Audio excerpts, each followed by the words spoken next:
करबला भाउ जी लाश ते ॾाढो ॾुखियो पहुतो आहे। किताब जा जुमला आहिनि, मौला करीम करबला ॾाढो ॾुखियो पहुतो आहे न। जॾहिं मौला जी लाश ते पहुतो, जनाब अब्बास जी लाश ते पहुतो, मौला हुसैन अलैहिस्सलाम मौला अब्बास जो सर पंहिंजे ज़ानू ते रखी जनाब अब्बास सर खे परे कयो। मौला रोई करे चए थो, अब्बास भाउ छा ॻाल्हि आहे?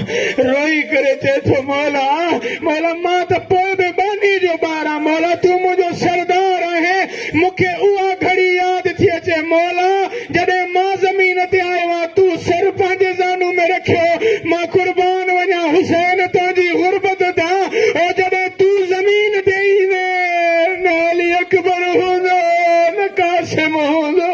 अजरकुम अल्लाह, खुदा कंहिं बेगम में न रोआ रही। अज़ादारो जॾहिं मौला हुसैन भाउ जे लाश खे खणण जी कोशिश कई न, अब्बास जे लाश मां आवाज़ आई। अज़ादारो अब्बास जी लाश मां आवाज़ आई, मौला मूंखे न खणे हा, ओ मां नथो चाहियां अली जे धीअ, ओ मुंहिंजे मथां गिरियो करनि। मां चवां मौला हाणे त अली जे धीअरनि जे मथे सिर ते चादर बि आहे, मां कुर्बान वञो न पहरता। जॾहिं शराबी चादर लाहिनि पिया, शाम ग़रीबा थी न। अज़ादारो जॾहिं इहा खूनी शाम चढ़ी, शाम ग़रीबा थी, मौला बीमारनि खे सिहत कामिला अजला इनायत फरमाए। उस्ताद नसीम खे जेका तकलीफ़ आहे, साईं जो सदको मुंहिंजा अल्लाह उनखे सिहत याब फरमा। जॾहिं इहा शाम ग़रीबा चढ़ी आहे न, अज़ादारो जॾहिं 40 बदमाश बीबी ज़ैनब जे क़रीब आया, बीबी ज़ैनब सलामुल्लाह अलैहा जे क़रीब कंहिंजे हथ में बाहियूं, कंहिंजे हथ में तीर, कंहिंजे हथ में नेज़ा।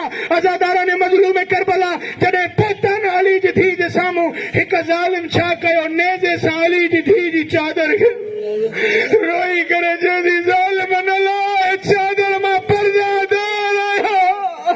अजरकुम अल्लाह, खुदा कंहिं बेगम में न रोआ रही। हिन ज़ालिम पाण जे चादर छिकी, अली जी धीअ पाण जे चादर छिकी। हिन ज़ालिम ताज़िया नो खणी अली जी धीअ खे हयो, रोई करे चई, गाज़ी हलिया चादर बचाए।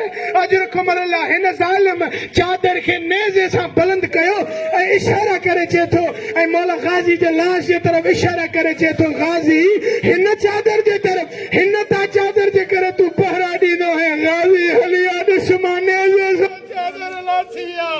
अली जी धीअ चए थी, गाज़ी ओ जंहिं चादर जा पहरा ॾींदो है, ज़ालिम नेज़े सां चादर। अजरकुम अल्लाह, आख़िरी जुमलो दुआ। अज़ादारा ने मज़लूम करबला जॾहिं काफ़िलो रवां दवां थियो आहे न, सभिनी जा सिर सांगुनि ते चढ़िया, गाज़ी जो सांग ते न चढ़ियो आहे। ही ताज़ियानो खणी शिमर कमीनो सजाद इमाम बचायो। ओ सजाद तुंहिंजे चाचे जो सिर नेज़े ते नथो चढ़े। अज़ादारा ने मज़लूम करबला मौला रोई करे चए थो, चाचा ॾिस छो नथो सांग ते सवार थिए। गाज़ी जी आवाज़ थी अचे, भाटिया सवार थिया त कीअं थिया?